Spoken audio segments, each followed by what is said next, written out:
So, hi, welcome once again to M5's English language learning program, Let's Speak English. I'm Gav Duncan, and I'm here on your TV to help you learn English. Now, are you sitting comfortably? Yes? Good. And are you ready for today's lesson? Yes? Good.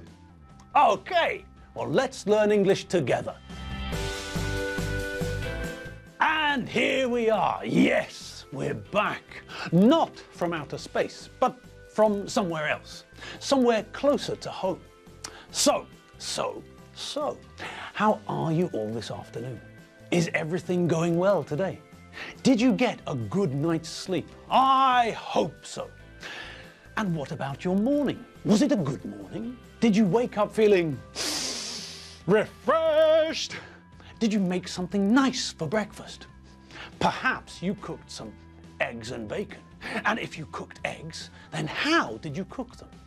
Perhaps you had a boiled egg, a soft boiled egg, where you place an egg into boiling water, water which is so hot that it's bubbling. And then, after a few minutes, I can never remember how long, but after a few minutes, you take the egg out of the boiling water, the water which is hotter than 100 degrees Celsius, and then you have to hold the egg under running cold water. So, we hold the egg under running water. We don't put the egg into a bowl of water, but we turn the cold tap on and, holding the egg on a spoon, for example, we run the water over the egg. We let the water pass over the egg. That way, for example, we do it so that we don't burn ourselves. Say, for example, that you're doing the ironing and you accidentally touch the iron. What happens? Well, you burn yourself, don't you? Your skin touches the hot, very hot iron and it burns your skin. It damages your skin with the heat. Okay, so when this happens, the best thing to do is to turn on the cold tap and let the cold water run over the burn. This takes away the pain and helps the skin heal. Okay, back to the boiled egg. So where were we? Oh yes, the egg is cooked. So we take the egg out of the boiling water and hold it under running cold water. After that, well, now comes the easy bit. We put the egg into an egg cup and then hit the top of the egg with a spoon to break the eggshell. Then we cup the egg on one side with the palm of our hand and cut the top of the egg off with a knife. We have to cup the egg with the palm of our hand to hold it in position. Otherwise, the egg would go flying across the room and break on the floor and make a mess of everything. So, we cut the top of the egg and look inside. If we did everything correctly, then the egg white, the albumin, the part of the egg with the protein, that part has set. It's changed from a liquid into a solid or a semi-solid state. When you bake a cake, for example, you mix the ingredients together and the ingredients are in a liquid state, aren't they? The cake mixture is a very thick liquid. It's a viscous liquid, but it's still a liquid. Now, what happens to the cake when we bake it? Yes, that's right. The cake sets. It changes from a liquid state to a semi-solid or solid state. And it's the same with the egg. When we put the egg into the boiling water, it was liquid. And now, if everything we did was successful, then now the egg white is solid or almost solid. And the egg yolk, the yellow bit, well, that bit is still liquid. All right. And then what? Well, then all we have to do is get some soldiers. You know that we need soldiers for boiled eggs, don't you? When kids in the UK have a boiled egg, they also normally have soldiers. A piece of toast cut into regular, thin slices. Pieces of toast that stand together and look like a platoon of soldiers, like this. All right. Now, where are we? Oh yes, of course. We're here in the studio. And now that we've finished talking about your breakfast, now that we've stopped discussing one of the ways that you can enjoy eggs, it must be time for us to check out some more of the language we heard from the bench fields. Okay, so as I'm sure you all remember, last lesson we saw Alfredo, Doreen and John. They were inside the supermarket and they stopped at the fruit and vegetable section. Section. Do you know that word? Section is just a synonym for part. When we're talking about a section, then we're not talking about the whole thing. We're talking about part of a thing. Think of an orchestra, for example. An orchestra is made up of different sections. There's the string section, for example, which is probably the most important section. The string section is where we have the violins and the violas and the cellos and the double basses. Then we have the woodwind section, things like flutes, clarinets, oboes and bassoons.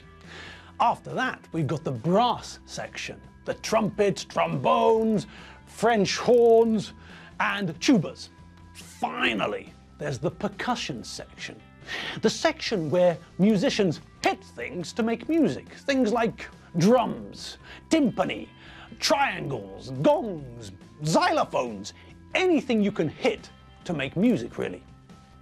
Okay, so those are the sections of an orchestra, but Alfredo and the kids aren't in an orchestra. They're in a supermarket, aren't they? Yes, and the supermarket has also got sections, different parts of the supermarket. Together, all of the different parts make up the supermarket. But if someone works in a supermarket, they work in a specific part, in a particular section. When I worked in a supermarket when I was a teenager, I worked in the section with alcohol. It was called the wine and spirits section. We all know what wine is, don't we? Yes! Wine is an alcoholic drink made from grapes. Okay. And what about spirits? Well, spirits is the word that the British used to describe strong distilled alcoholic drinks. Things like whiskey, brandy, gin, rum. These are all spirits. Pálinka is a Hungarian spirit, for example. There are lots of restaurants and bars where pálinka is translated into English as some sort of brandy, but I think that's just silly. Why translate the word pálinka? If someone doesn't know what it is, then they should try it. Tell them that pálinka is a strong, alcoholic Hungarian spirit and let them try it. When we go to Italy, the Italians don't try to translate grappa, do they? No. And if we go to Greece, then nobody tries to translate ouzo, do they? No. If we ask what schnapps is, then people answer schnapps. Nobody tries to translate the word. There's no point. Explain what it is. Yes. Tell people which fruit it was made from. Fine. But why try to translate something which can't be translated? Anyway, fruit. The fruit and vegetable section. That's where Alfredo and two of his kids were the last time that we saw them. Now, there's another thing we need to look at. The word vegetable. Okay, now look at the word and tell me how many syllables you think it has. Hey, what was that you said?